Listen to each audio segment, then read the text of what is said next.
Hello everyone, welcome to the Vanshil academy. My name is Kamal और हम आ गए हैं इलेक्ट्रोस्टेट के पार्ट 2 पर, जिसमें हम लोग बात करेंगे 4 मार्क्स के क्वेश्चंस पर।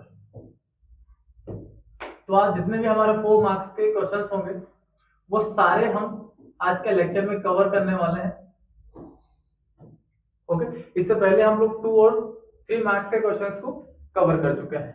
तो शुरू करते हैं आज का लेक्चर और क्वेश्चन नंबर फर्स्ट में आते हैं, जो कि आपका 2022 में पूछा गया है और ये इस साल के लिए भी काफी ज्यादा मोस्ट इंपोर्टेंट क्वेश्चन है आपका।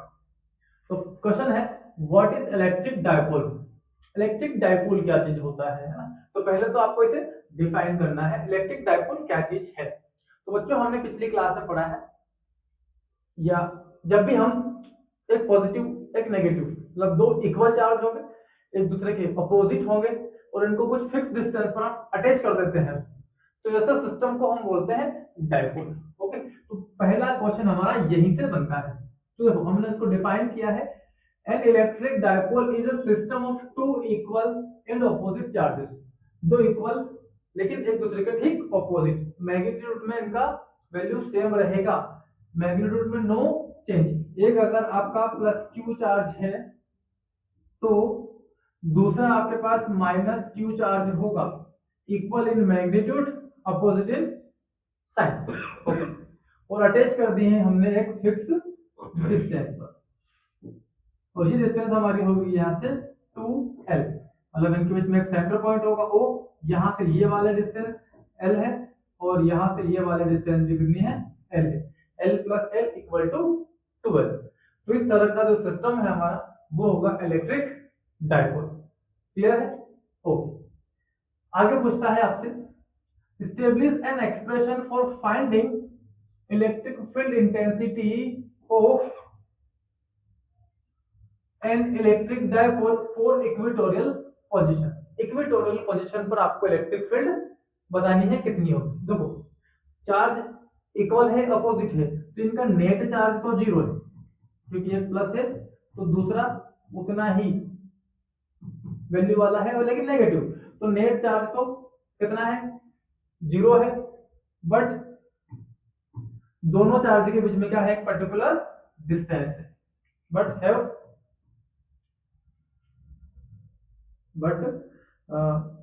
both fixed at a distance।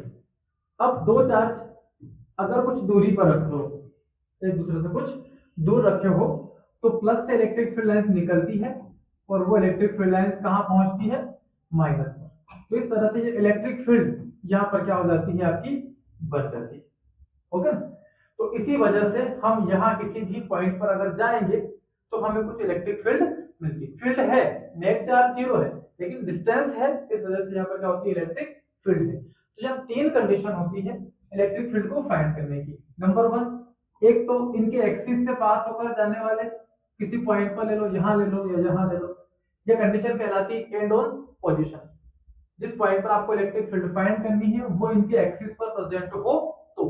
दूसरा, इनकी परपेंडिकुलर डायरेक्शन में आपको यहाँ इलेक्ट्रिक फील्ड फाइंड करना पड़ जाए, इस पॉइंट पर या इस पॉइंट पर, तो इसे हम बोलते हैं perpendicular bisector position, broadside on condition या इक्वेटोरियल ऑन पोजीशन। इतने नाम इसके यहाँ पर आपको मिलेंगे। और तीसरा कंडीशन, आप कहीं भी एक पॉइंट ले लें, एनीवेयर। तो तीन केस जनरली इसके बनते हैं। ओके, तो फिलहाल हमारे पास जो यहाँ पर कंडीशन है जिसमें हमको इलेक्ट्रिक फील्ड फाइंड करना है वो है इक्वेटोरियल पोजीशन, और इक्वेटोरियल पोजीशन में हमको इस पॉइंट पर क्या फाइंड करनी है, इलेक्ट्रिक फील्ड इंटेंसिटी। ठीक है बच्चों, क्लियर? तो आते हैं और यहाँ पर हमको इलेक्ट्रिक फील्ड फाइंड करते हैं। डन, चलिए, तो इक्वेटोरियल पोजीशन पर आते हैं और फाइंड करते हैं इलेक्ट्रिक फील्ड। तो हमको दो चार्ज लेने हैं, एक हमारे पास पॉजिटिव चार्ज है और दूसरा हमारे पास नेगेटिव चार्ज है। ये दोनों किसी लोकेशन पर इस तरह से रखे हैं और दोनों के बीच का जो डिस्टेंस हमने अभी अभी बात किया कितना है, वो ये डिस्टेंस ये लिया हमने यहाँ पर एक सेंटर पॉइंट, तो यहाँ से ये वाला डिस्टेंस L होगा, ये वाला डिस्टेंस भी L होगा।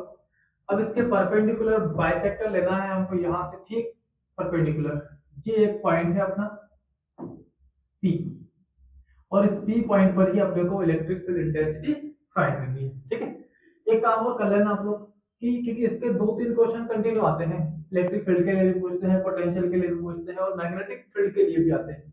तो आप एक काम करो, सबसे अच्छा है माइनस साइन को ना आप हमेशा के लिए फिक्स कर दो लेफ्ट में।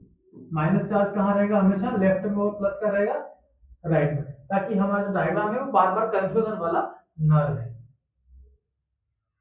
अब देखिए इस प्लस क्यू से ये कितना दूर है, इस माइनस क्यू से ये कितना दूर है, तो वो डिस्टेंस हमको चाहिएगी। फिलहाल तो हमारे पास वो डिस्टेंस नहीं है। अगर मैं बात करूं यहाँ पर, सबसे पहले हम इसको, इसके बारे में थोड़ा सा डिस्क्रिप्शन भी हम लोगों को गिवन करना पड़ेगा। तो हमने क्या किया, इसका नेम गिवन कर दिया इस डायपोल का, ये ए है और ये क्या ले लिया अपन ने, बी। सो लेट, सबसे पहले हम काम करेंगे, let A B is an electric dipole having positive and negative charge and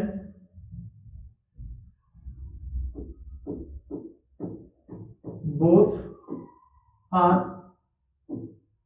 attached at 12 distance.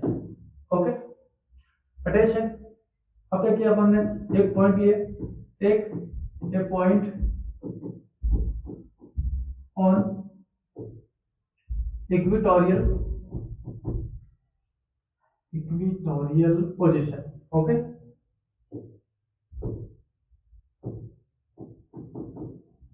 Equatorial position where electric field intensity is to be measured. Okay,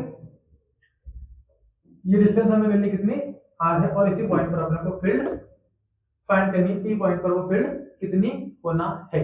okay, so for this, इसके लिए हमें क्या करना पड़ेगा, इसके लिए हमको सबसे पहले करना होगा कि B पर रखा प्लस Q चार्ज, इस पर कितनी फील्ड लगाएगा।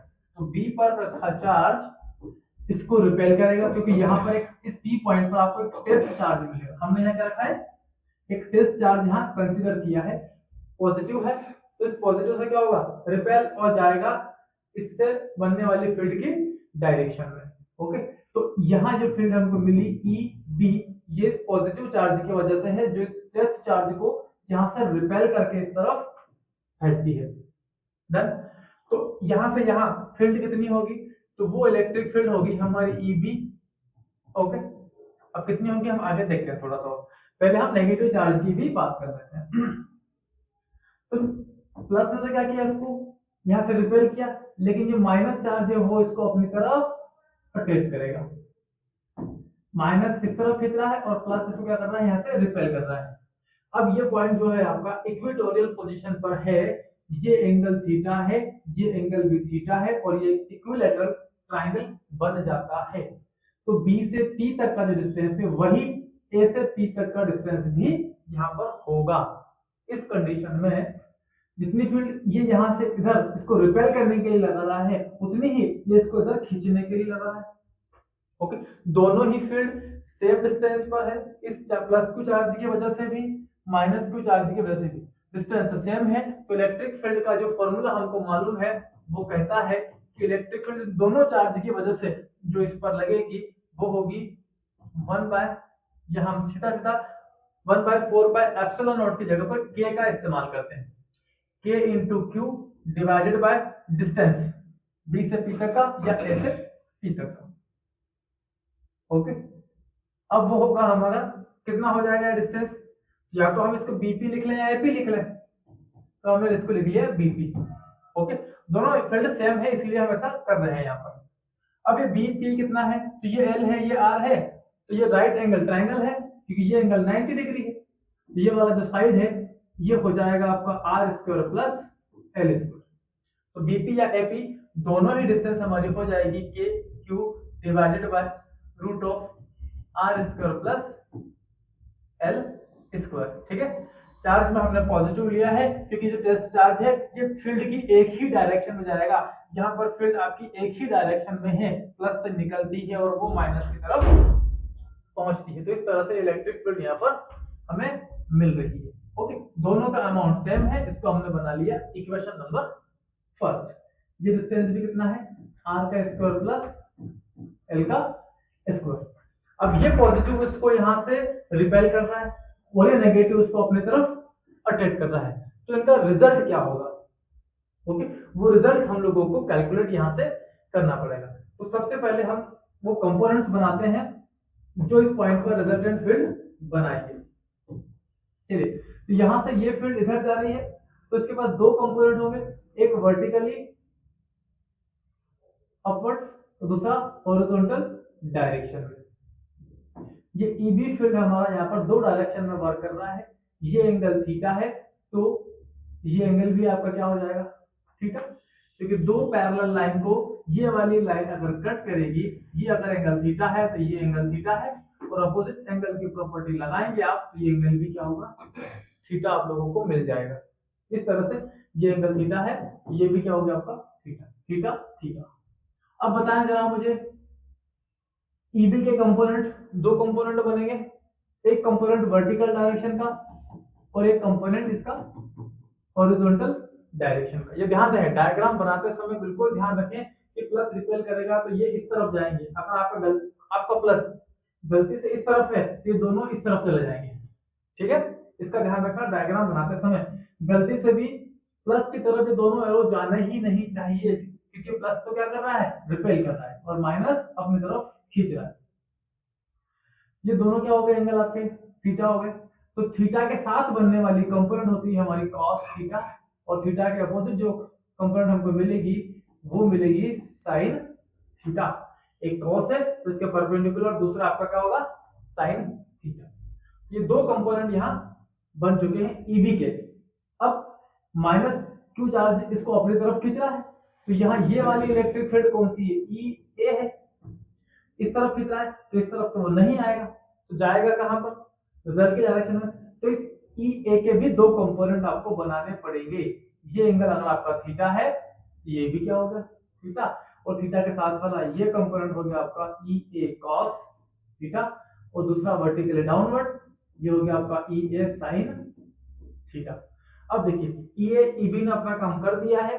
अब आपके पास आ चुके हैं चार कंपोनेंट, एक वर्टिकली अपवर्ड, एक वर्टिकली डाउनवर्ड और दो हॉरिजॉन्टल डायरेक्शन में। तो सोचो, चारों कंपोनेंट आपस में एक दूसरे के इक्वल है, क्योंकि इक्वल अमाउंट के हमारे पास चार्ज है, इनका मैग्नीट्यूड सेम है। तो इस वजह से हर कंपोनेंट की जो वैल्यूज है वो यहाँ पर आपको इक्वल इक्वल ही मिलना है। अब देखिए, ई बी साइन थीटा जितना अमाउंट में ऊपर की तरफ खींचेगा, उतने ही अमाउंट से ई एस साइन थीटा कहाँ खींचेगा, नीचे। दो फील्ड एक दूसरे के इक्वल लेकिन अपोजिट।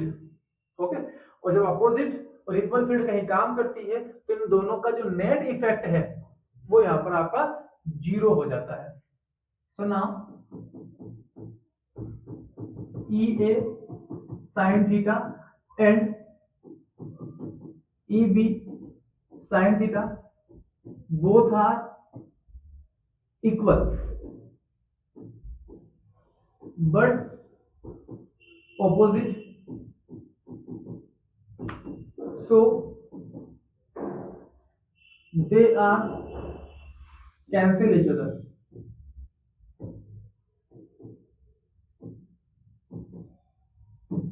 इनमें से कैंसिल कर लिया। अब नेट फील्ड कौन सा बचा, ये दोनों एक ही डायरेक्शन में काम कर रहे हैं, ई ए cos थीटा और ई बी cos थीटा, दोनों एक ही डायरेक्शन में है, तो ये तो जीरो नहीं हो सकते। then net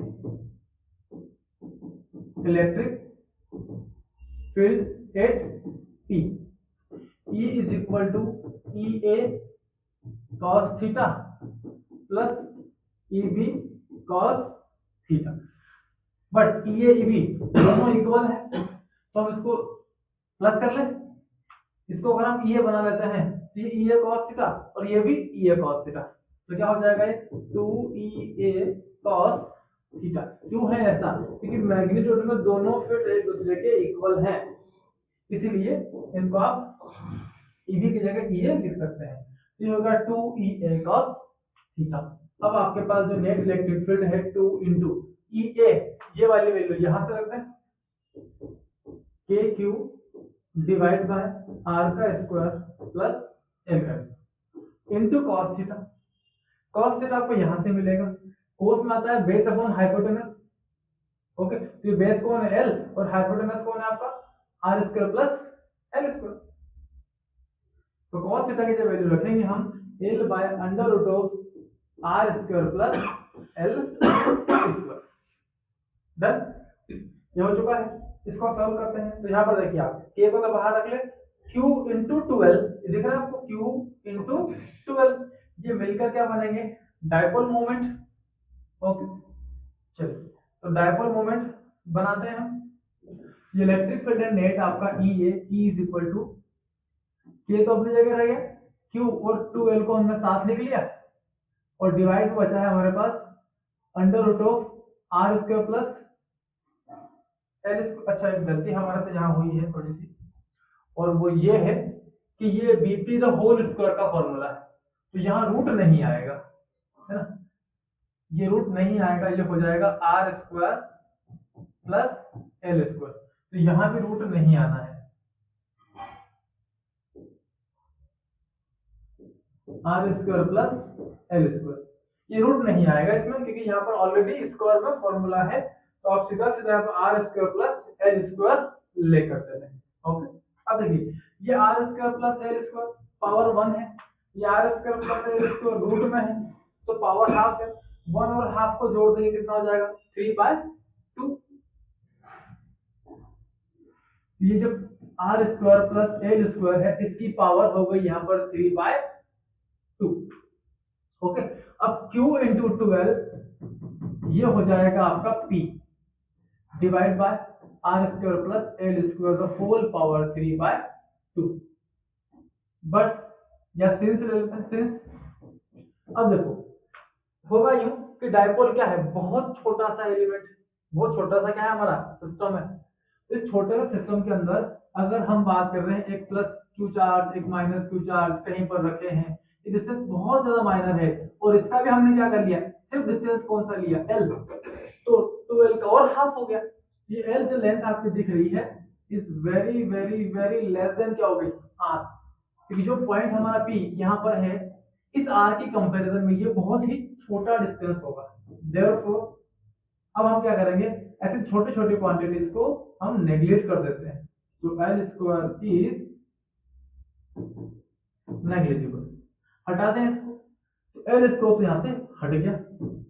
तो E is equal to K into P divide by, ये हटा तो R पावर 2 और होल पावर 3/2, 2 से 2 कैंसिल हो गए। So electric field is equal to KP by R square, that is the net electric field at equatorial position due to electric dipole. So here k की value रखना चाहो तो आप रख सकते हैं, और ये होती है 1/4 pi epsilon not into p upon r cube, sorry square नहीं भैया, क्यूब होगा यहाँ पर, ये 2 से 2 कैंसिल हुआ, क्यूब बचा है, तो ये r क्यूब आएगा। ओके, तो ये है आपकी electric field on equatorial position. ठीक है बच्चों, क्या करना है? सबसे पहले डायपोल बनाना है, पॉइंट लेना है इक्वेटोरियल पोजीशन पर, डिस्टेंस ले लो r, फिर दोनों चार्ज सेम है तो फील्ड भी सेम होगी। ओके, इन कंपोनेंट को बनाओ, आपस में इनको तो कट कर दो, नेट को जोड़ो और वैल्यू पुट कर दो E की, तो E की वैल्यू पुट करने के बाद आपको ये रिजल्ट यहाँ पर मिल जाएगी। ठीक है, that is equatorial position. Next question पे आते हैं हम लोग। What do you mean by electric dipole? Same question 2020 में पूछा है, पैटर्न में भी इसको पूछा गया, तो बोर्ड के बेसिस पर ये काफी ज्यादा इंपॉर्टेंट है आपका इलेक्ट्रिक डायपोल, और इस साल भी चांसेस बनेंगे। तो इलेक्ट्रिक डायपोल क्या होता है ये तो अभी अभी डिस्कस किया हमने पिछले क्वेश्चन से, आप लोग कॉपी कर लें इसको। फिर आगे पूछा है derive an expression for intensity of electric field eight A point in and on position of the electric dipole. हमने पहली बात की, तीन कंडीशन है, एक्सियल कंडीशन, नॉन एक्सियल और तीसरा एनी पॉइंट। अब उसमें से दूसरा पूछ रहा है, अब हमको क्या करना है, वही डायपोल हमको फिर से लेना है, माइनस क्यू को हम लेफ्ट में लेंगे, प्लस क्यू को हम कहाँ लेंगे, राइट साइड। ये दो चार्ज मिल गए हैं, इनके बीच का जो डिस्टेंस है सेंटर से, वो डिस्टेंस हम लेते हैं, ये वाला L रहेगा और इधर वाला भी क्या होगा, L होगा, ठीक है ना। अब यहां से R डिस्टेंस लेकर हमने कोई पॉइंट P लिया, सेंटर से वो डिस्टेंस कितनी ली हमने, R। यहाँ पे कोई पॉइंट P है और यहीं पर आपका एक test charge Q not placed है। इस कंडीशन को हम बोलते हैं एंड ऑन पोजीशन या फिर एक्सियल कंडीशन, ठीक है। जब किसी डायपोल के एक्सिस पर वो पॉइंट जहां पर आपको फील्ड फाइंड करनी है, वो अगर हमारा डायपोल की एक्सिस पर ही प्रेजेंट है, ये कहलाएगी एंड ऑन पोजीशन, ठीक। तो यहां पर वो फील्ड हम फाइंड करते हैं, ओके। इसका नेम दे दिया हमने ए बी, ये ए बी हमारा इलेक्ट्रिक डायपोल है। तो सेम लाइन जो अभी हमने पिछले लिखी है वो आप एज इट इज यहाँ पे छाप दें, let A B is an electric dipole consist of plus Q and minus Q charge, both are attached at a distance of 12, ठीक है। अब आगे, ठीक, A point P on the axis of dipole at distance r from center of dipole, okay. Dipole के centre से r distance पर हमने ये पॉइंट टेकन किया है जहां पर आपको फील्ड फाइंड करनी है। So where the electric field intensity is to be measured, यही पर अपने को फाइंड करनी है, ठीक है। सो चलते हैं, प्लस क्यू से इसकी डिस्टेंस कितनी, ये बी से पी तक का डिस्टेंस है। तो पहले देखते हैं क्यू ने इस पर कितनी फील्ड लगाई, क्योंकि क्यू इसको रिपेल करेगा और माइनस इसको अपनी तरफ खींचता है, ओके। चलिए, सो the electric field intensity due to plus q charge at p वो होगी EB is equal to 1 by की जगह आप डायरेक्ट के ले लें, k की वैल्यू कितनी है, 1 by 4 pi epsilon not. So k into charge कितना q, तो चार्ज q आ गया और यहां से यहां तक का डिस्टेंस फिलहाल हमारे पास है BP, तो BP का होल स्क्वायर, ये इसका फॉर्मूला है। अब BP कितना, तो भैया सेंटर से यहां तक की डिस्टेंस R है आपके पास, ओके। हमको चाहिए ये वाली, तो इस BP को लाने के लिए टोटल R में से ये L को माइनस कर ले। So EB is equal to K into Q by R minus L the whole square, ये बन गया इक्वेशन फर्स्ट। प्लस क्यू ने इतनी फील्ड लगाई है इस पी पॉइंट पर, तो माइनस कितनी लगाए, ये वाला डिस्टेंस आपका हो गया है आर माइनस एल, और ये वाला ए से लेके पी तक का डिस्टेंस हम अभी कैलकुलेट करेंगे। माइनस ने कितनी फील्ड लगाई, similarly the electric field intensity at P due to minus Q charge EA is equal to K into minus Q, magnitude minus है उसका, और R यहाँ पर A से लेके P तक का डिस्टेंस, A से लेके P तक का डिस्टेंस, A से लेके P तक का कितना है, ये इतना AP ले लिया अपन ने इसको, ओके। अब AP कितना, तो देखो यहाँ तक का तो R था, इसमें L और प्लस कर लो, तो R प्लस क्या कर लिया हमने L, ये आ गया टोटल डिस्टेंस A से लेके P तक। जो AP दिख रहा है आपको, यहाँ आप लिखेंगे EA is equal to, minus को तो बाहर कर ले, minus K Q divide by R plus L the whole square, इसको हमने बनाया इक्वेशन नंबर सेकंड, ठीक है। प्लस ने इतनी फील्ड लगाई, माइनस ने इतनी, अब नेट इलेक्ट्रिक फील्ड कितनी होगी, तो दोनों यहाँ पर सम कर लेते हैं, क्योंकि एक यहाँ पर रिपेल करेगा EB और EA इसको अपनी तरफ अट्रैक्ट करेगा। तो नेट इफेक्ट किस तरफ काम करेगा? तो दोनों एक दूसरे के इक्वल और अपोजिट है। इक्वल है नहीं, बात की बात है, लेकिन अपोजिट तो है। तो नेट फील्ड हम कैसे कैलकुलेट करेंगे?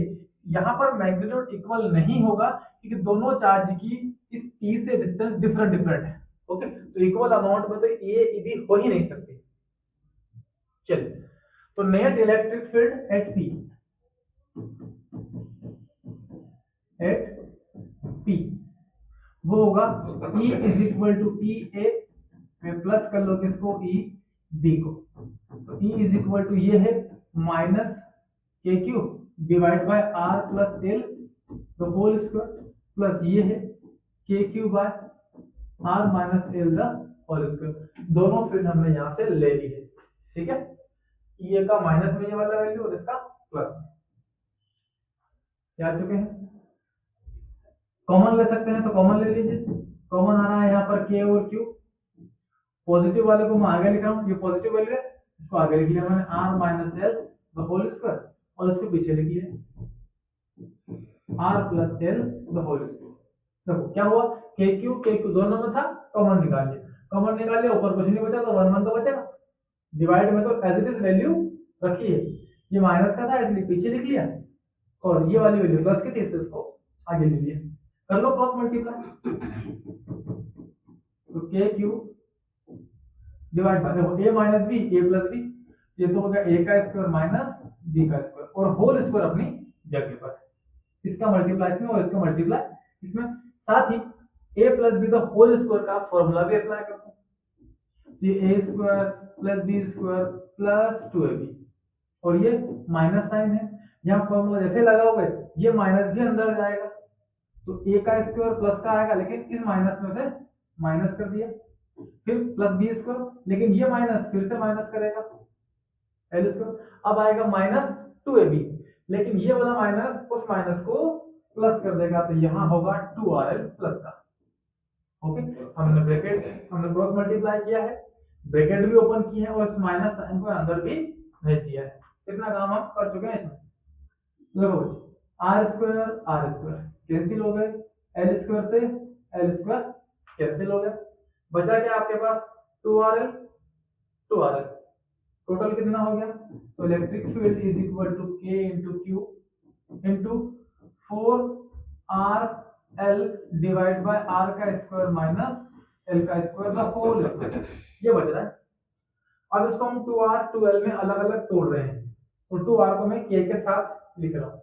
तो electric field E is equal to k into 2r into क्या कर लिया 2l डिवाइड बाय, यहां बच रहा है R square plus R square minus L square the whole square, ये बच रहा। अब देखो इसको चार्ज कहां गया हमारा, क्यू बचा है ना, तो इस क्यू को हम यहां लेते हैं।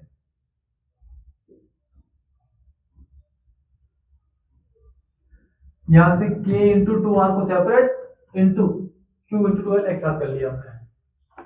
4rl थे, 2r 2l में हमने ब्रेक कर लिए हैं, ठीक है। मल्टीप्लाई करोगे तो आपको वापस 4rl मिल जाएंगे।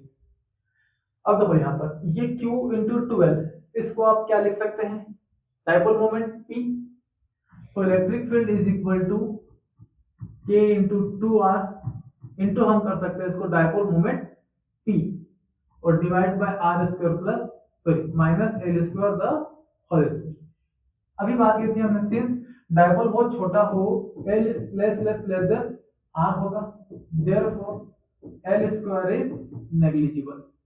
अगर डाइपोल बहुत छोटा है तो r की कंपैरिजन में l बहुत स्मॉल है, साथ ही इसकी पावर 2 है तो ये और भी छोटा हो जाएगा।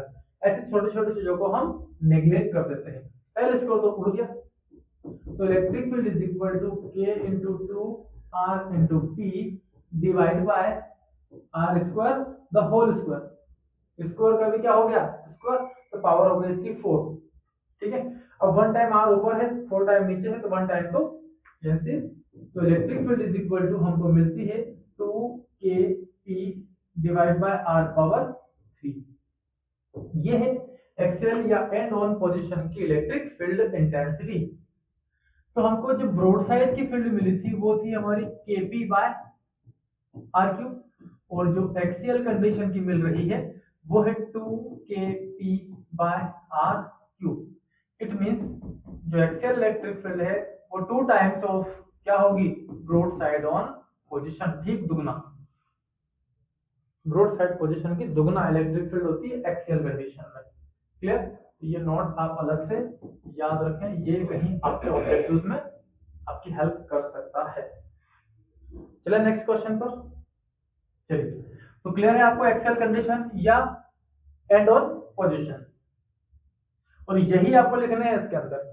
पूरे पूरे जो मैंने बोर्ड पर लिखे हैं एज इट इज अगर आपने एग्जाम्स के अंदर लिख दिए तो आपके 4 में से 4 मार्क्स कोई भी कट नहीं कर सकता है। चलिए नेक्स्ट क्वेश्चन है, right and prove Gauss law for close surface in an electric field. 2019 का एक क्वेश्चन है और ये हमारी है गॉस थ्योरम। ओके, तो गॉस थ्योरम ने क्या एक्सप्लेन किया है? तो गॉस थ्योरम ने बोला है आप कहीं भी एक क्लोज सरफेस लें, उसका नेट फ्लक्स हमेशा उसके अंदर कितना चार्ज प्रेजेंट है उसका 1/ε0 टाइम्स होता है। नेट चार्ज कहां पर अंदर होना चाहिए, और ये नेट चार्ज 1/ε0 टाइम्स जो वैल्यू आपको गिवन करेगा वही उस सरफेस का नेट फ्लक्स होगा।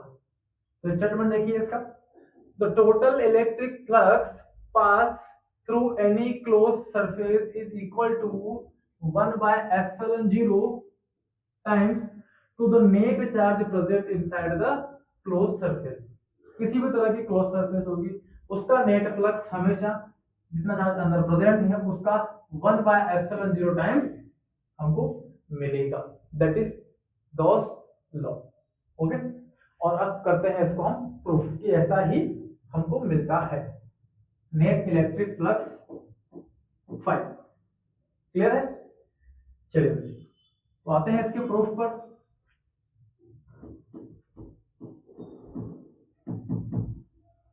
तो सबसे पहले तो हमको एक सरफेस लेनी होगी, और यहां हम सरफेस ले रहे हैं बच्चों वो एक सिमेट्रिकल सरफेस ले रहे हैं।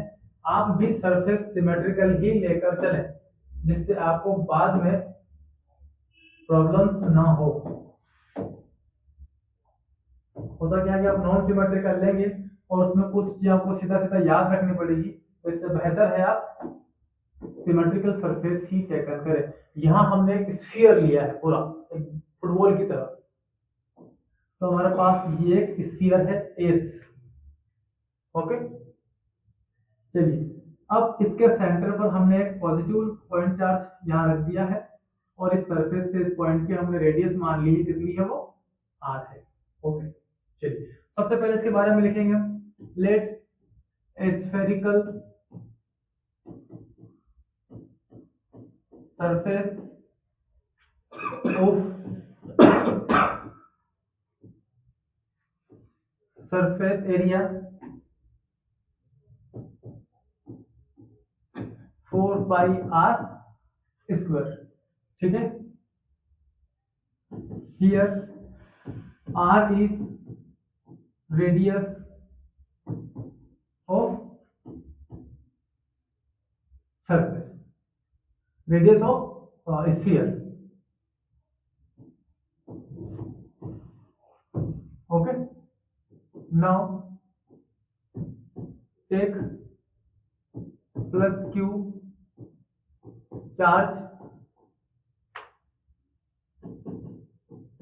inside the surface. Done? Okay. Again, अब क्या किया हमने, एक सरफेस पर छोटा सा पॉइंट P कंसीडर किया जहां पर एक टेस्ट चार्ज रख दिया हमने। Again take a point P on surface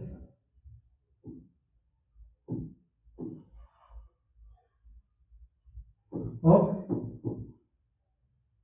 sphere, रख दिया। देन अगर आप हमने ये पॉइंट यहाँ रख लिया है, टेस्ट चार्ज यहाँ पर रख लिया है, पॉइंट सरफेस पे मान लिया है, तो इस प्लस क्यू से आर डिस्टेंस पर कितनी फील्ड यहाँ पर वर्क करेगी वो लेते हैं।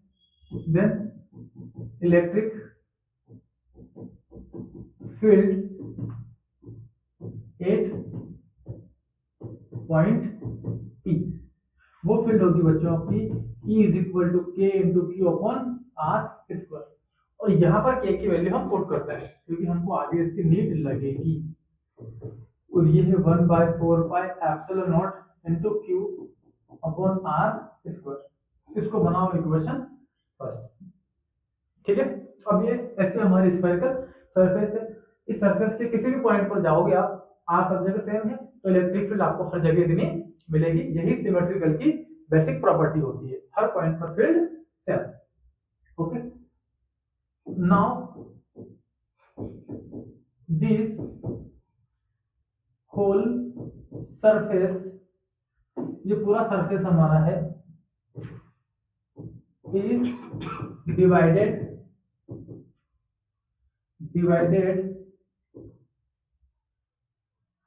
into large number of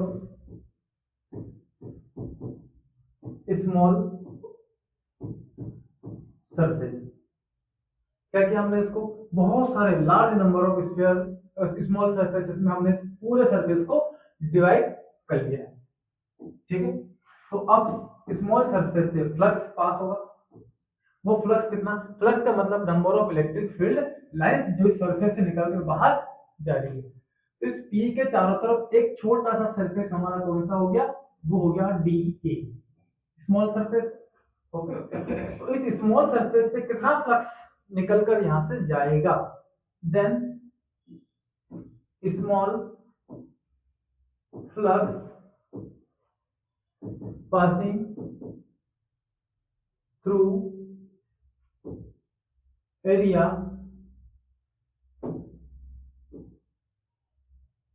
BA, वो फ्लक्स कितना होगा, ये फ्लक्स हमारा यहां होगा, ऐसा रहते हैं, ये जो फ्लक्स है जहां से इलेक्ट्रिक फील्ड लाइंस निकल कर आपकी बाहर जाएगी, तो ये आपकी इलेक्ट्रिक फील्ड लाइन है। अब जो सरफेस है और जो फील्ड लाइन है, ये सरफेस पे कैसी है, नॉर्मल है ना। जो स्मॉल सरफेस एरिया है हमारा स्फीयर के ऊपर है, तो यहाँ से इलेक्ट्रिक फील्ड निकल कर आएगी तो इस एरिया को पार करके जाएगी, मतलब इस रेडियस के अलोंग फील्ड लाइंस होगी।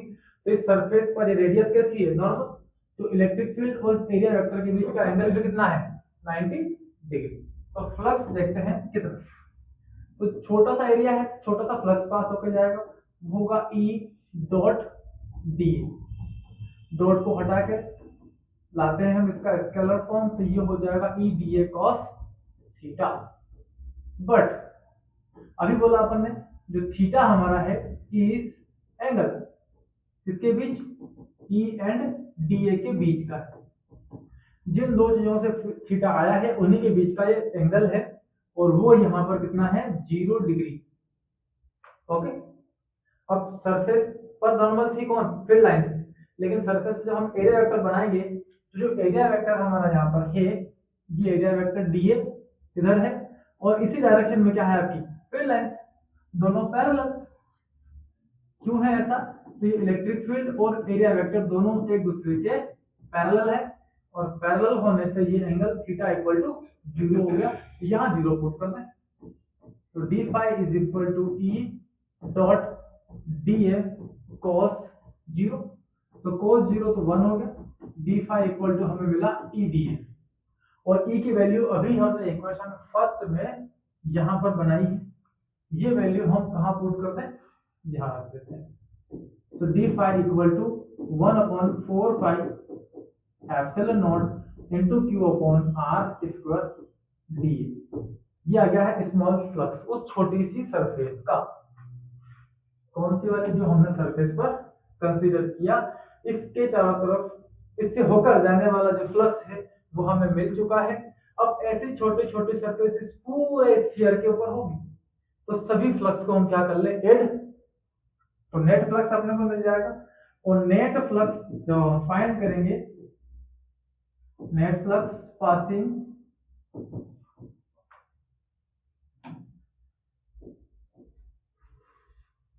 थ्रू सरफेस कितना होगा, सरफेस एस से पास होकर जाने वाली net flux.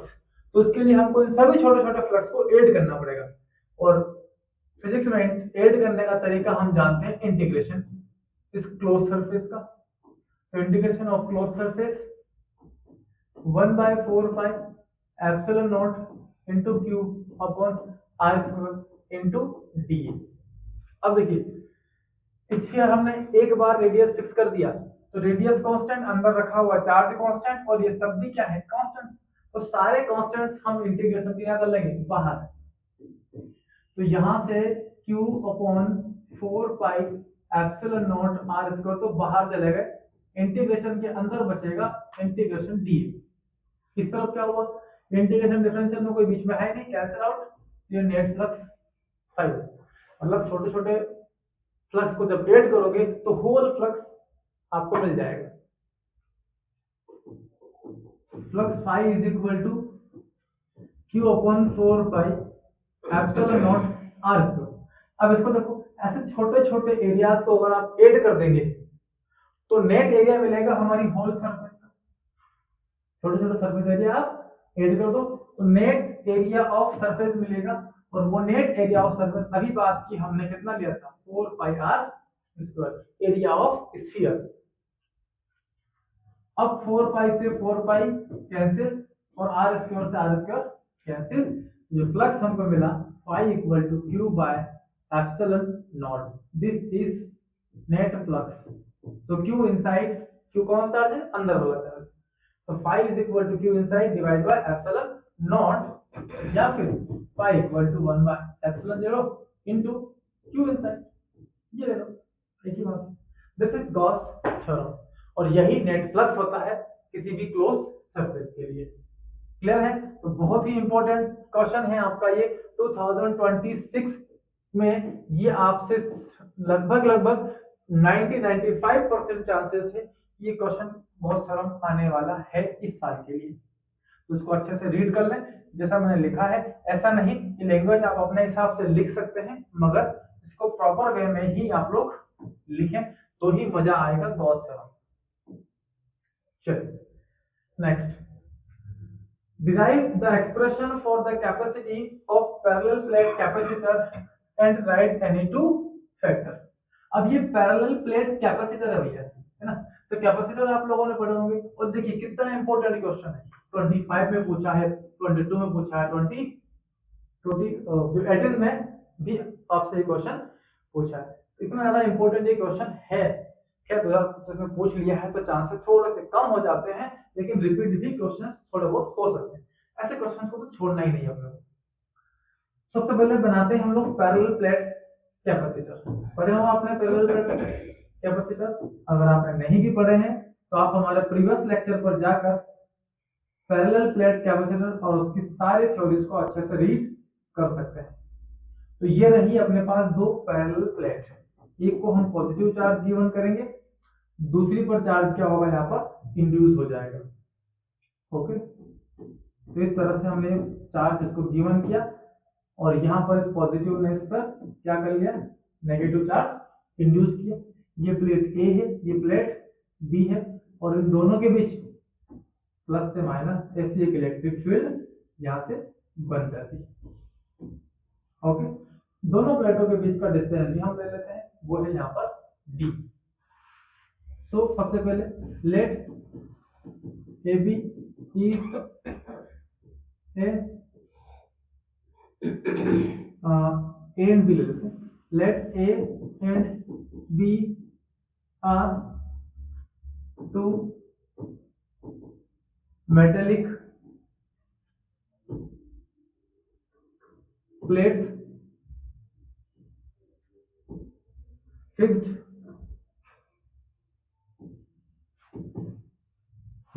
at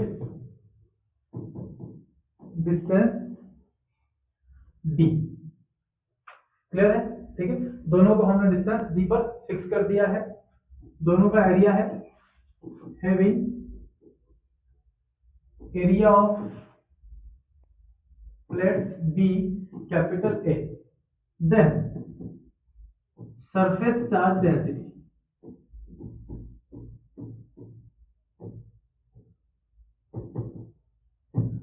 surface charge density कितनी होगी? तो बच्चों सरफेस चार्ज डेंसिटी को हम सिग्मा से डिनोट करते हैं और वो होती है एक यूनिट एरिया पर कितना चार्ज प्रेजेंट है। Charge present in unit area is equal to surface charge density. Okay, इसको इक्वेशन फर्स्ट बना लो। ठीक है, अब देखिए दोनों प्लेटें एक दूसरे से डी डिस्टेंस पर रखी है, तो अगर अंदर कोई पॉइंट ले हम P, जहां पर एक टेस्ट चार्ज रखें, तो उस पर इलेक्ट्रिक फील्ड कितना होगा? सो दी नेट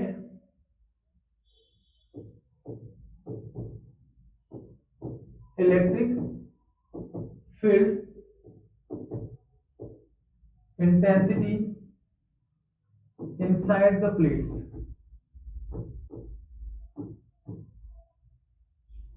कितनी होगी? तो वो होगी E is equal to plate A ने कितना लगाया, ये होगा हमारा sigma by 2 epsilon naught, plate B का कितना जोड़ लो, सिग्मा बाय 2 एप्सिलॉन नॉट। इस सिग्मा बाय 2 एप्सिलॉन नॉट एक सिंगल प्लेट की इलेक्ट्रिक फील्ड होती है, दो प्लेटें हैं दोनों को जोड़ो, तो net electric field is equal to sigma upon epsilon naught, half और हाफ जुड़ेगा तो क्या हो जाएगा, सिग्मा बाय एप्सिलॉन नॉट। ये है इलेक्ट्रिक फील्ड और सिग्मा की वैल्यू हम यहाँ रखे, तो इलेक्ट्रिक फील्ड हमको मिलेगा Q upon A into epsilon not, equation number second. ये आ गया इलेक्ट्रिक फील्ड। ओके, अब यहाँ इलेक्ट्रिक फील्ड बनी है डी डिस्टेंस पर दोनों प्लेट रखने से, तो आपका इलेक्ट्रिक पोटेंशियल भी होगा। वो इलेक्ट्रिक पोटेंशियल कितना? So electric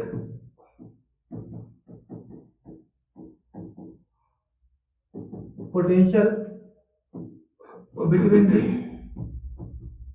plates, so electric potential difference del V, या पोटेंशियल ले लें, V is equal to E dot del R होता है हमारा, del V is equal to E dot del R, तो del R की जगह हम क्या लेंगे, distance D, so V is equal to electric field है Q upon A into epsilon naught into distance D, ये आ गया electric potential. Question number third बना लिए अपन।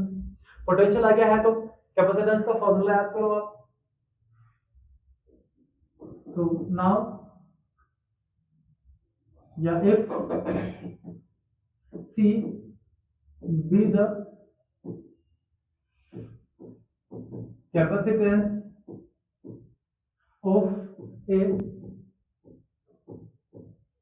कैपेसिटर,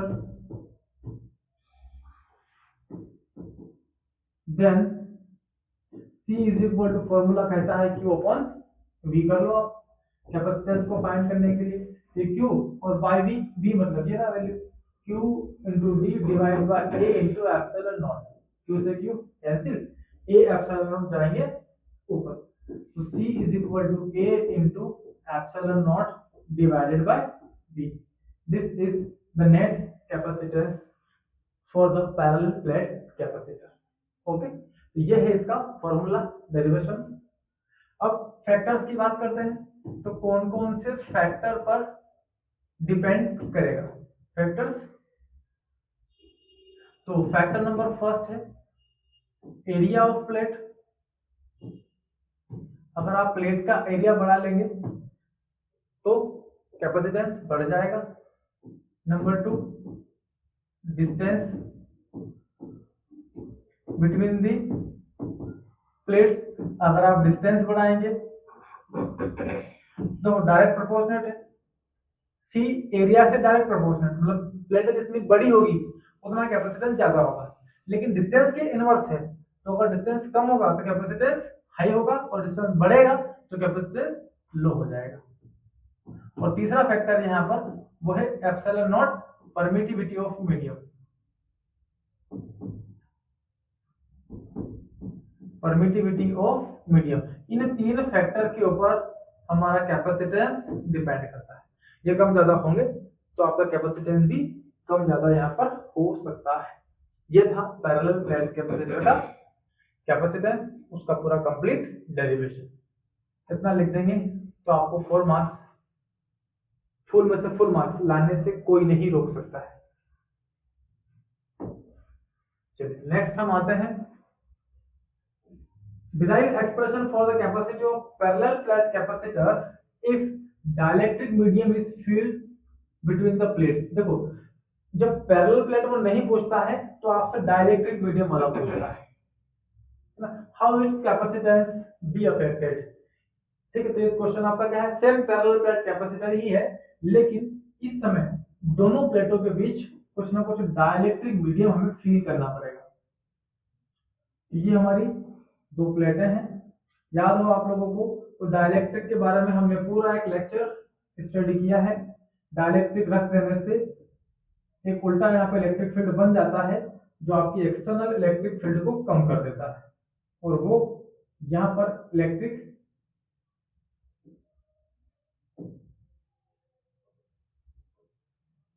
पोटेंशियल को कम करता है और कैपेसिटेंस को इंक्रीज कर देता है।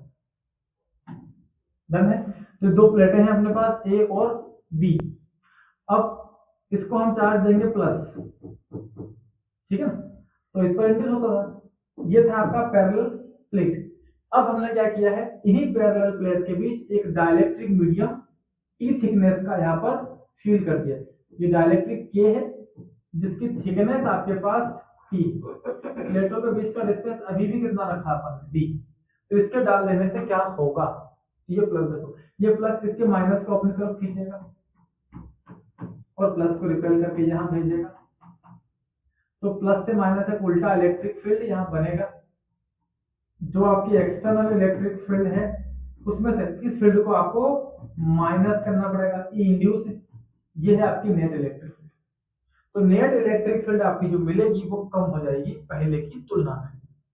इलेक्ट्रिक फील्ड कम होने से पोटेंशियल भी कम होगा, पोटेंशियल के कम होने से आपकी कैपेसिटेंस बढ़ जाती है, C equal to Q by V के अकॉर्डिंग। ओके, आपकी इलेक्ट्रिक फील्ड कम हो रही है, डन, तो कैपेसिटेंस यहाँ पर बढ़ रहा है। यही आपका पैरेलल प्लेट कैपेसिटर है विद डाइलेक्ट्रिक मीडियम। चलिए, तो जो कंसीडर करना था वो ऑप्शन पिछले वाले में कॉपी कर देंगे और हम उससे आगे लिखेंगे। जब दो लाइन लग रही है लिख लेते हैं, late A and B are two metallic plates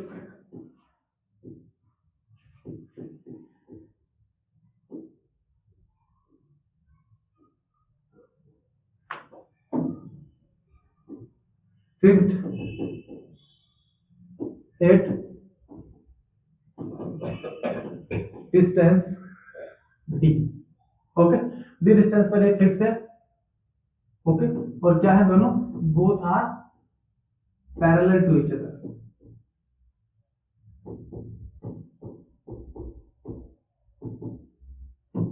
parallel भी है, ठीक है, और क्या किया आपने, नाउ ए डाइलेक्ट्रिक मीडियम के of thickness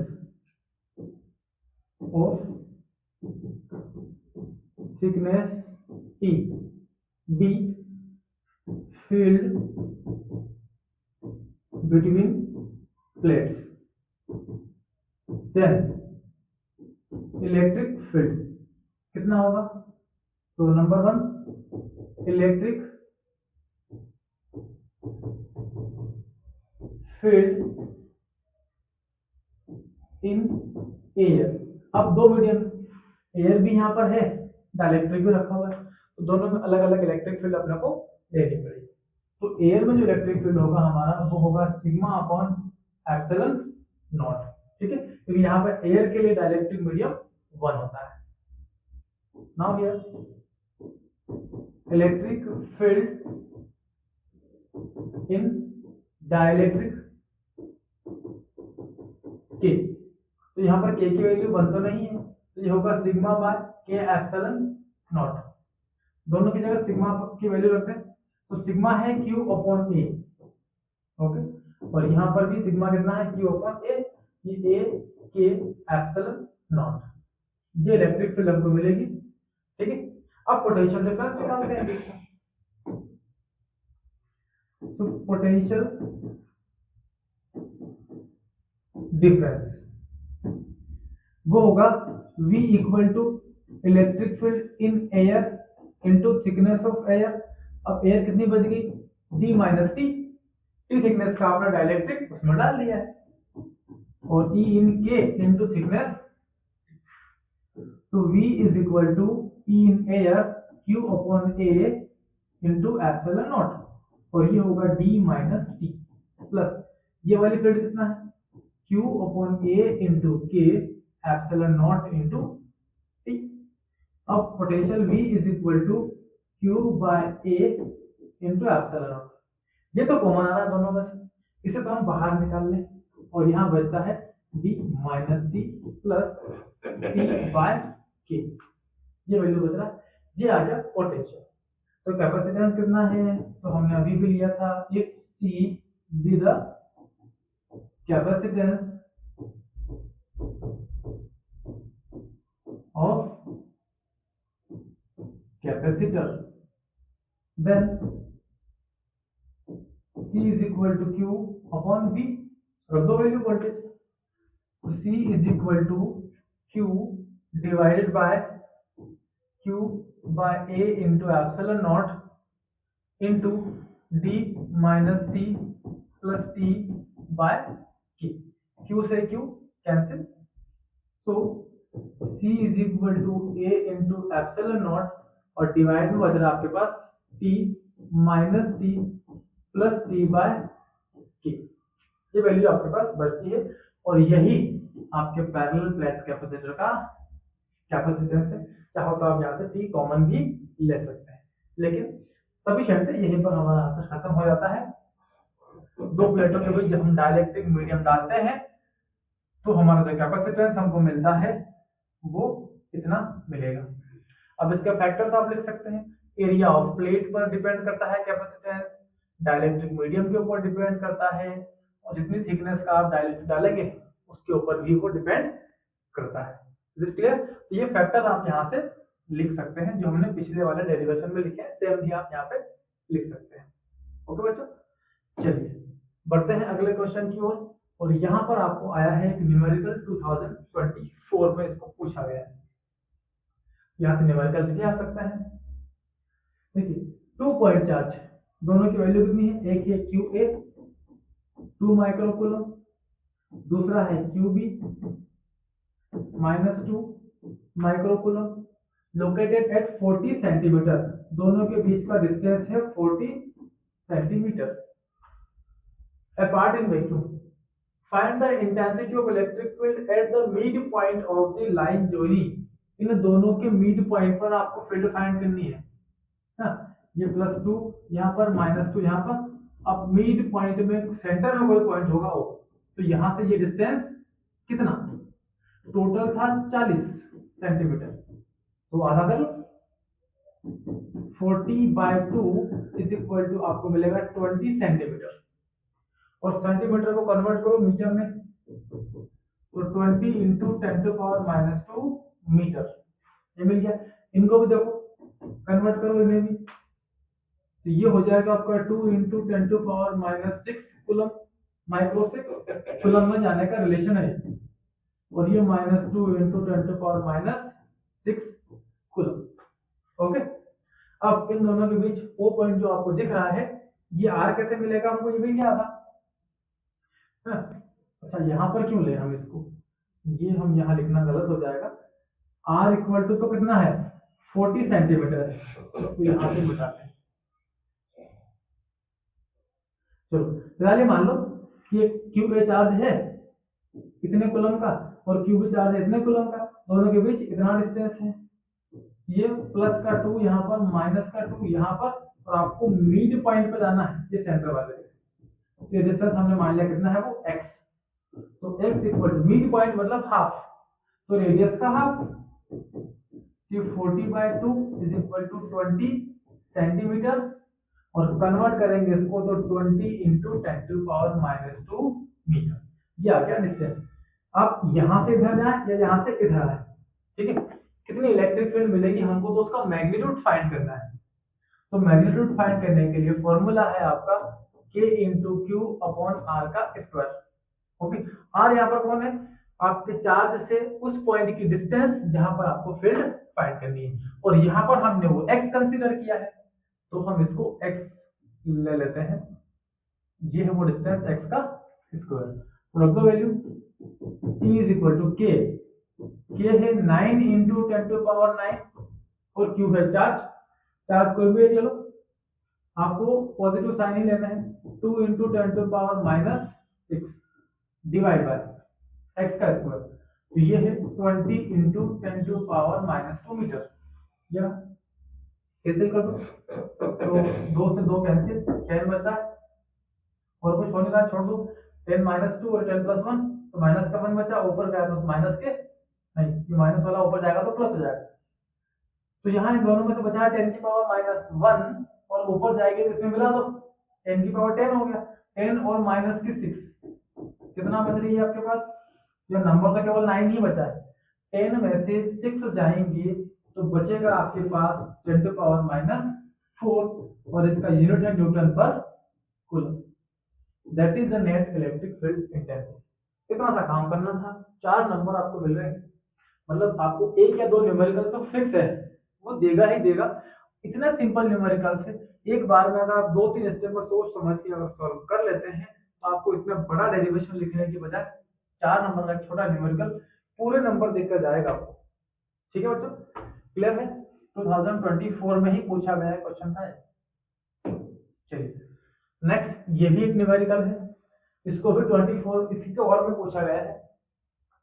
अब आपके पास क्या है, the capacitor of capacitance 3 pico, 4 pico and 5 pico farad. 3 capacitor है हमारे पास, C1, C2 और C3। C1 है हमारे पास 3 पिको फैराड, ये 4 पिको फैराड, और अगला है 5 pico farad, are connected in parallel. तीनों कहां लगे हैं, पैरेलल कंडीशन में। अब पैरेलल कंडीशन अगर आपको याद हो तो उसमें हम क्या करते थे, उसमें हम 3 कैपेसिटर को 3 अलग अलग रास्तों में लगा देते हैं, 1, 2 और 3। ठीक है, तो कैपेसिटेंस कितना होगा पैरेलल कंडीशन का, वो हमको फाइंड करना है। तो सबसे पहले तो पिको फैराड को आपको लाना पड़ेगा फैराड में, ठीक है, फिर हम आगे की बात करेंगे। बैटरी लगा रखी है यहाँ पर V = 120 वोल्ट की। Okay done. तो पैरेलल कंडीशन का फॉर्मूला आप लोगों को आता है, तो बच्चों अगर नहीं आता है तो याद रखो, C equivalence in parallel condition, C1 + C2 + C3। Resistance और इसमें एक दूसरे के इनवर्स रिलेशन है। रेजिस्टेंस सीरीज में ये होता है R इन सीरीज, सॉरी हाँ सीरीज में R1 + R2 + R3, ठीक इसका उल्टा कैपेसिटेंस में है। ठीक है, तो जहां जो याद आ रहा है उसको आप बकायदा याद रखें, अदरवाइज आप गड़बड़ कर देंगे। ठीक है ना, 3 कैपेसिटर अगर आप सीरीज में लगाओगे एक दूसरे पर, तो Q चार्ज इसमें जाएगा, Q इसमें जाएगा और Q ही इसमें जाएगा, सीरीज में सेम रहता है। तो नेट चार्ज जो यहाँ पर है वो Q है, पोटेंशियल इसका V1 है, इसका V2, इसका कितना है V3। जब आप नेट चार्ज निकालेंगे, नेट पोटेंशियल डिफरेंस निकालेंगे, तो वो होगा V1 + V2 + V3। इसका फॉर्मूला है C = Q/V। ओके, अब V निकालोगे आप यहां से, तो क्या होगा, V इधर, ये क्या होगा Q/C। ओके, तो 1/C 1/C 1/C आएगा सभी में। ये हो गया सीरीज में फॉर्मूला इसका इक्विवेलेंस कैपेसिटेंस निकालने का, 1/C1 + 1/C2 + 1/C3 ये मिलेगा आपको। अब इसको पूरा पढ़ने के लिए आप लोगों को हमारे प्रीवियस लेक्चर पर जाना पड़ेगा, और वहां से इसका पूरा डेरिवेशन आप कर सकते हैं। ठीक है, फिलहाल हम इसकी बात नहीं कर रहे हैं। सीरीज कॉम्बिनेशन में इक्विवेलेंस कैपेसिटेंस का फॉर्मूला ये है और पैरेलल में ये। ठीक है, तो आप इन्हें ऑपरेट कर दें। तो हम तो यहाँ सीधा लगाने वाले हैं फॉर्मूला, ठीक है ना। अब पीको को आप लाओ कन्वर्ट करो किसमें, फैराड में। तो देखो मिली, माइक्रो, नैनो और पीको। मिली मतलब 10 की पावर -3, माइक्रो मतलब 10 की पावर -6 और नैनो मतलब 10 की पावर -9 और पीको मतलब 10 की पावर -12। ये सब फैराड फैराड फैराड फैराड, ये रिलेशन है। तो कन्वर्ट कर लो, 3 into 10 to power -12 farad, 4 into 10 to power -12 farad और 5 into 10 to power -12 फैराड। ये सारे आ गए आपके आंसर फैराड में। हटा दो इसको। तो पैरेलल का net equivalence capacitance is equal to 3 into 10 to power -12 plus 4 into 10 to power -12 plus 5 into 10 to power -12, सबको ऐड करेंगे तो C इक्विवेलेंस 3 + 4 + 5 7 + 12, 7 3 + 4 7 और 7 + 5 12। तो 12 into 10 to power -12 फैराड। ये तो आ गई कैपेसिटेंस इक्विवेलेंस, ठीक है। अब find the capacitance of combination आ गया, चार्ज ऑन ईच कैपेसिटर। तो हर एक पे चार्ज कितना गया, इस पे गया Q1, इस पे गया Q2, इस पे कितना गया Q3, ठीक है, क्लियर। तो charge Q1 is equal to C1 into V।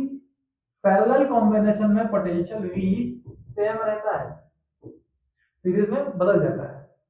तो Q1 इक्वल टू CV, तो Q1 into C1 कितना है,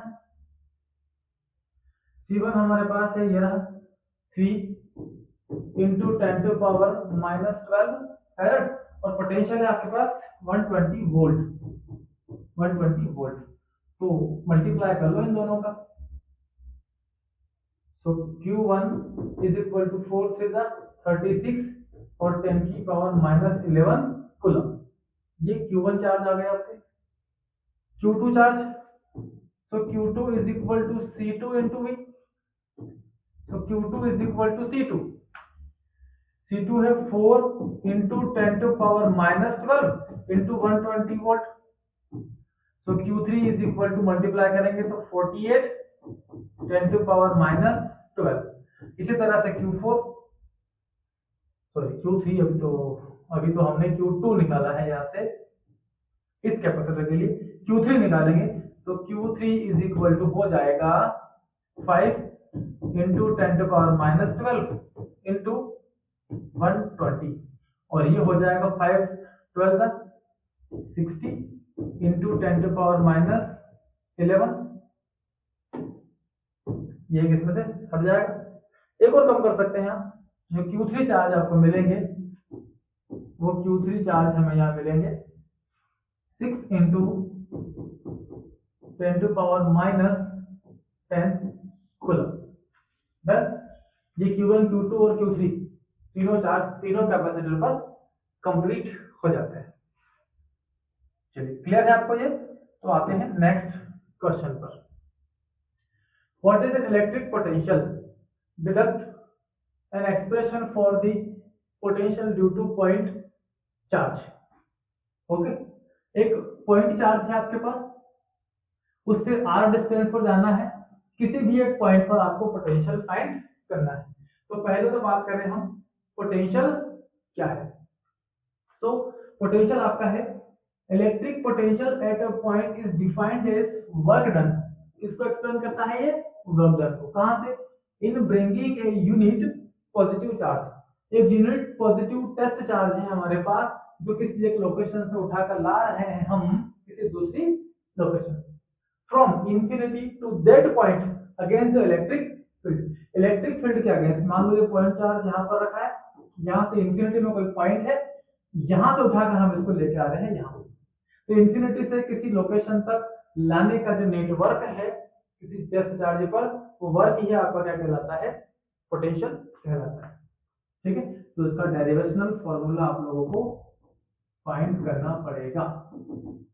तो इसके लिए हमने क्या किया, सबसे पहले तो एक point plus Q charge consider किया, ठीक है, जिसकी r डिस्टेंस तक क्या होगी, इलेक्ट्रिक फील्ड होगी, ये डिस्टेंस r है।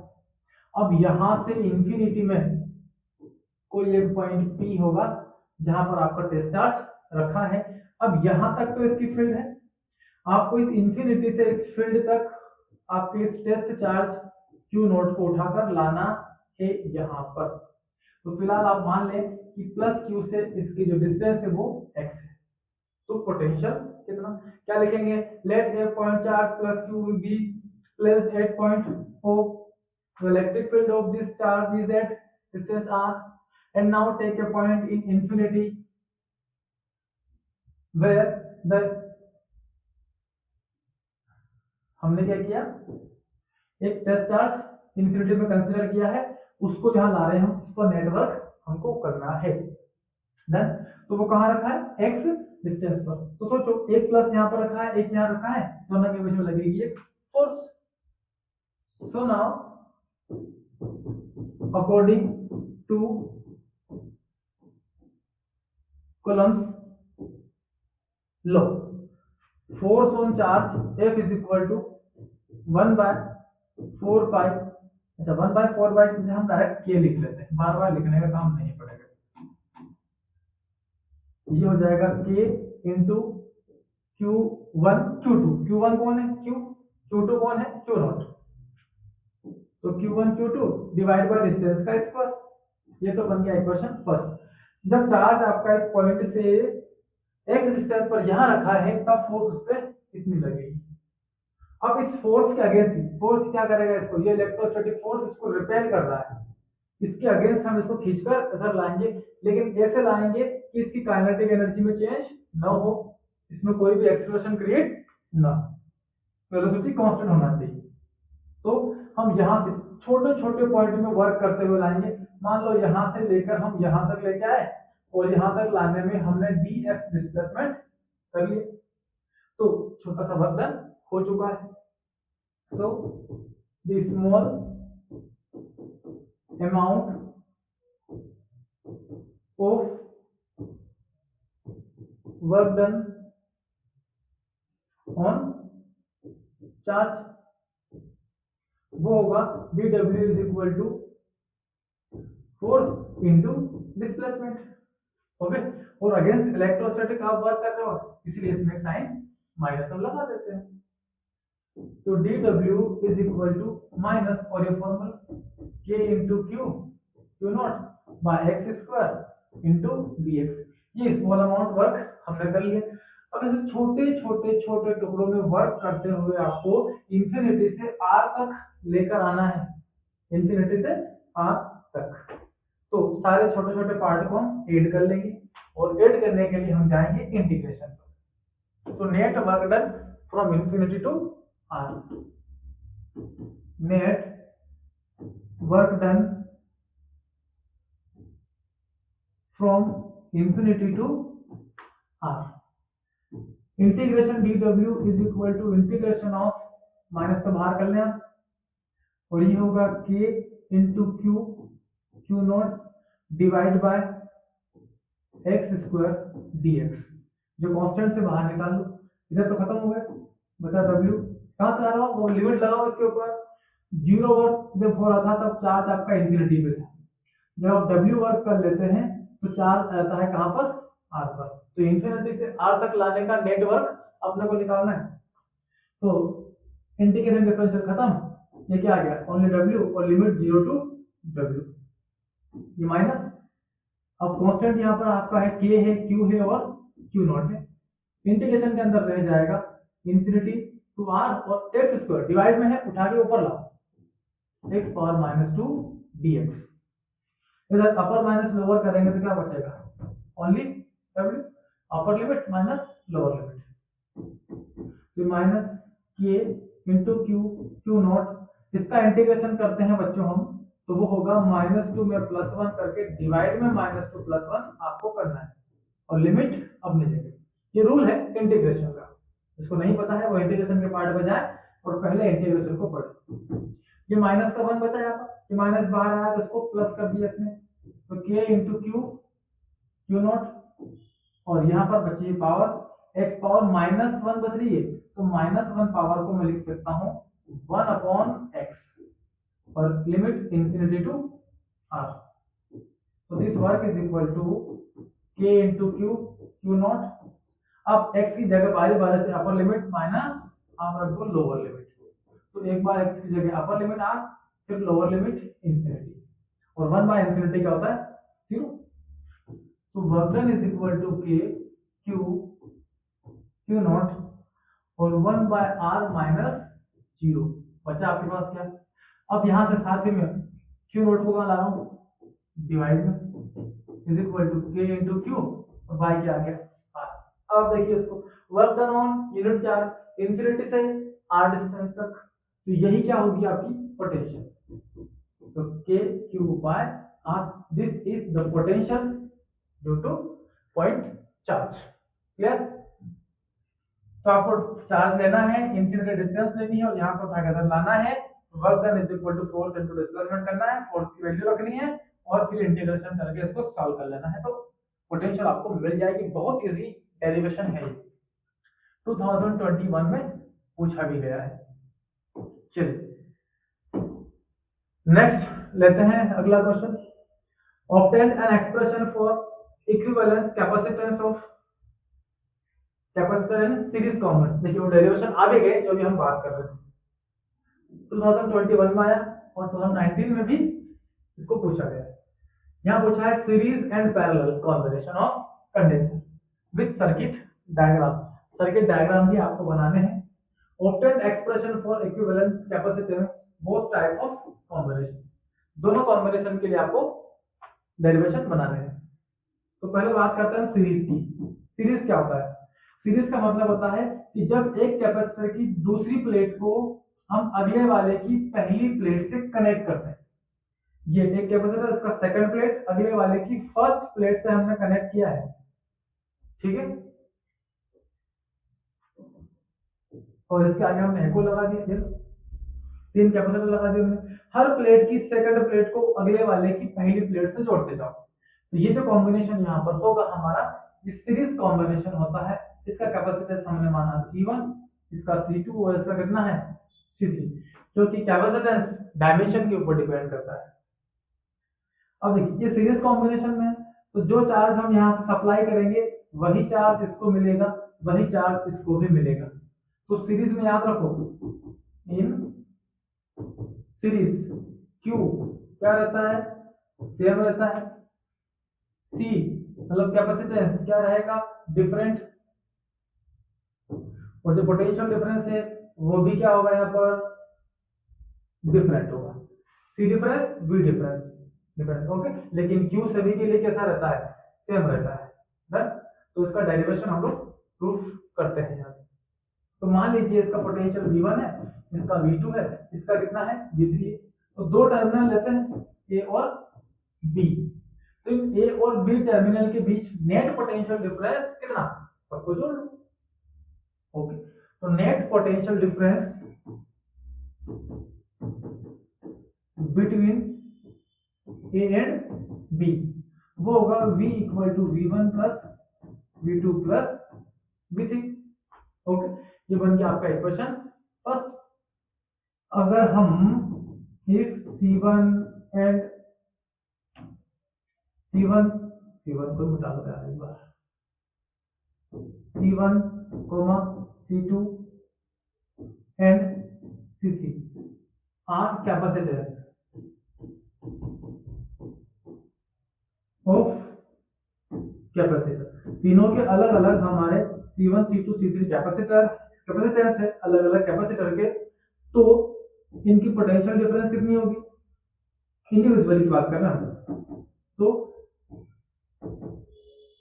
इंडिविजुअल पोटेंशियल डिफरेंस पहले के लिए होगा हमारा फॉर्मूला क्या कहता है, फॉर्मूला कहता है C equal to Q by V। Potential इधर लाओ तो Q अपॉन क्या हो जाएगा C। तो सभी के लिए बारी बारी से इसको अप्लाई करो। तो पहले के लिए potential V1 is equal to Q upon C1, दूसरे के लिए potential V2 equal to Q upon C2 और तीसरे कैपेसिटर के लिए V3 equal to Q upon C3।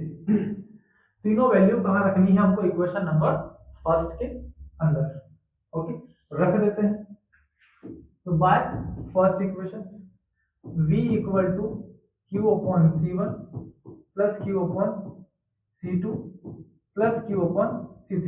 Q common ले लें, 1 by C1 plus 1 by C2 plus 1 by क्या गया C3। इक्वेशन नंबर सेकंड बना लिया। ये तो आ गया।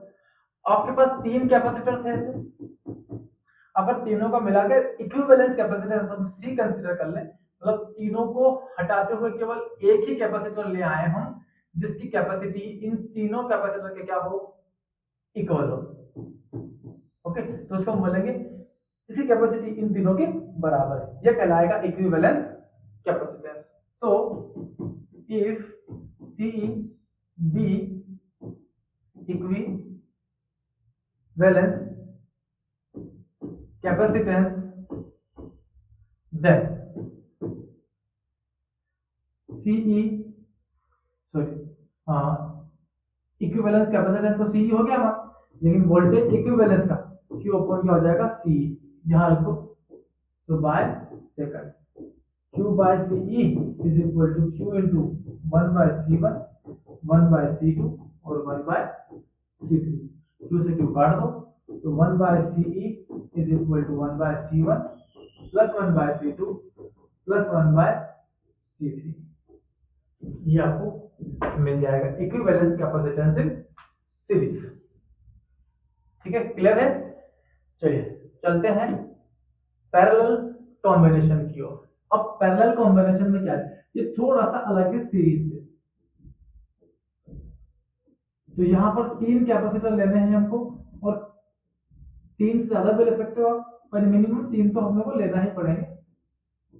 दो में भी आप काम कर सकते हैं, ऐसा कोई जरूरी नहीं है कि तीन ही लेना है पड़ेंगे, कम से कम दो तो होना ही लेना ही पड़ेंगे, वरना पैरेलल सीरीज आप शो ही कैसे करोगे।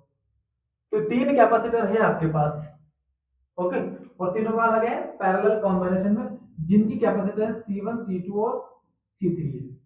ठीक है, अब देखो क्या किया अपन ने, तो हर कैपेसिटर की ध्यान रहे जो डायग्राम में बनाते हो इसमें दोनों प्लेटों का साइज सेम होना चाहिए। तो जो कैपेसिटेंस यहाँ लगेंगे इनकी हर एक प्लेट को हमने एक एंड से और हर दूसरी प्लेट को हमने दूसरे एंड से कनेक्ट किया है। यहाँ बैटरी भी लगा सकते हैं, ये प्लस और इधर माइनस। तो हर कैपेसिटर की पहली प्लेट को बैटरी के प्लस से और दूसरी प्लेट को बैटरी के माइनस से हमने कनेक्ट किया। ये है आपका पैरेलल कॉम्बिनेशन। अब यहां से चार्ज क्यू सप्लाई होगा, चार्ज क्यू यहाँ पहुंचा और यहाँ जाने के बाद बढ़ जाएगा इन तीन अलग अलग रास्तों में। यहाँ Q1 गया है, यहाँ Q2 गया है, यहाँ Q3 गया है, लेकिन पोटेंशियल लेवल तीनों का क्या रहेगा, V V V। तो पैरेलल में इन पैरेलल कंडीशन के अंदर Q डिफरेंट होगा, C डिफरेंट होगा, बट वोल्टेज क्या हो जाएगी, सेम हो जाएगी। Q बदल गया, C तो है से अलग, और V क्या हो चुका है, बदल चुका है। सीरीज में Q सेम था, V चेंज था, यहाँ पर V सेम है, Q चेंज हो जाएगा। डन। चलिए तो फाइंड करते हैं इसके लिए इक्विवेलेंस कैपेसिटेंस। यहां से अगर आपने Q चार्ज छोड़ा है तो यहां जाके Q1 Q2 Q3 में गया है, यहां जाके फिर प्लस होके Q आपको वापस से मिल जाता है। तो नेट चार्ज कितना, दो टर्मिनल लिए अपन ने A और B। So net charge between A and B वो होगा Q equal to Q1 plus Q2 plus Q3। Equation number आप क्या बना लो फर्स्ट, और अब कुछ नहीं करना, इंडिविजुअल चार्ज निकाल के यहाँ तो वापस काम हो जाएगा। So individual charge across the all capacitors।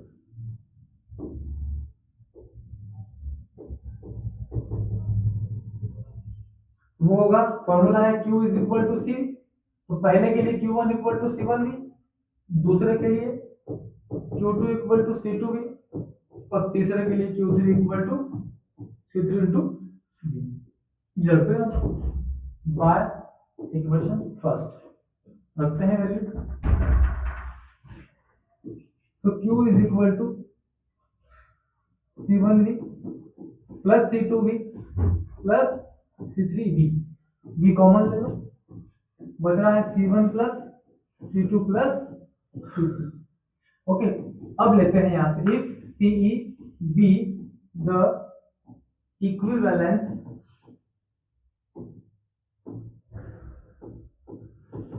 Capacitance, ठीक है ना, तीन थे पैरेलल में, 1 2 3,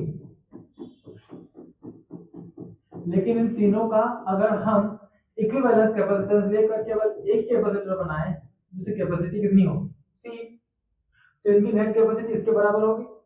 तो रख देते हैं यहाँ पे, इस Q की जगह रख दिया हमने CE into V is equal to V into C1 plus C2 plus C3। V से भी कैंसिल, सॉरी V से भी कैंसिल, तो CE is equal to C1 plus C2 plus C3। ये है net equivalence capacitance in parallel combination. Okay बच्चों, तो series और पैरेलल दोनों क्लियर है। सीरीज का net capacitance 1/C equal to 1/C1 plus 1/C2 plus 1/C3। हाँ, अगर दो कैपेसिटर हो आपके पास तो उसको आप कर सकते हैं C1 into C2 bye C1 plus C2। ठीक है, ये सीरीज के लिए। पैरेलल का ये रहा, दोनों फॉर्मूला याद होना चाहिए। इसका ठीक ऑपोजिट आप रेजिस्टेंस के लिए कर सकते हैं। और यहीं पर होती है आज की क्लास एंड। तो इलेक्ट्रोस्टैट के जितने भी मोस्ट इंपोर्टेंट क्वेश्चंस है, अगर ये क्वेश्चंस आपने कर लिए, मुश्किल से 7 8 10 क्वेश्चन है इसके अंदर, ये कर लेते हैं तो 4 नंबर का एक भी क्वेश्चन आपका नहीं छोड़ सकता है इलेक्ट्रोस्टैट से। ठीक है बच्चों, मिलते हैं नए लेक्चर में नई एनर्जी के साथ, जहां अपन बात करेंगे करंट इलेक्ट्रिसिटी की। Okay, all the best.